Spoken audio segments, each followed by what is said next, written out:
Cabin crew တယောက်ဖြစ်ဖို့ဘယ်ကနေစပြီးပြင်ဆင်ရမှန်းမသိဘူးဆိုလို့ရှိရင် MFV ဘက်ကအလားခလိုက်ပါကိုမကောင်းပြောဖြစ်ကောင်းတာပြောဖြစ်ဖြစ်အမျိုးမကြည့်ပဲနဲ့ကျရင်ကျမတို့ကိုပြင်မြင်နိုင်လောက်တဲ့အထိကို confidence level တွေကိုမြင့်အောင်လို့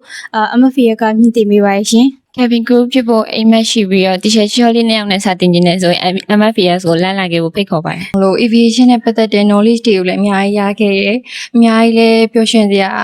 moment တွေရခဲ့ပါရဲ့ရှင်။အကယ်လို့ကို့မှာဘလို့ပဲအားနည်းချက်တွေပဲရှိ don't give a damn ကာဗင်ကျူဖြစ်ချင်တဲ့တူတယောက်ချင်းစီရဲ့အိမ်မက်တွေကိုကောင်းတဲ့ပေါ်ခြင်း MFV ကိုလာခဲ့ပါ experience and happiness ဆိုတဲ့အဓိပ္ပာယ်အစစ်မှန်ကိုသိချင်ရင် MFAS ကိုလာခဲ့ဖို့ဖိတ်ခေါ်ပါတယ်ရှင် FS မှာ quality ကိုယ့်ရဲ့ quality တွေ update လုပ်ပြီးစတဲ့ grooming ပိုင်းတွေ confidence တွေ teamwork တွေစတဲ့ quality တွေ update လုပ်ပြီးလဲအတွက် MFS ကိုရေးချတင်ပါတယ်ရှင် ။နေ့တစ်ခေါက်ညနေတစ်ခေါက်နေရာမှမဟုတ်စားခြင်းတယ်ဆိုရင် MFS ကိုလာခဲ့ပါ ခင်းရုပ်လေးကိုသတိထားကြပါအဲ့ဒါတော့အနေရများပါတယ်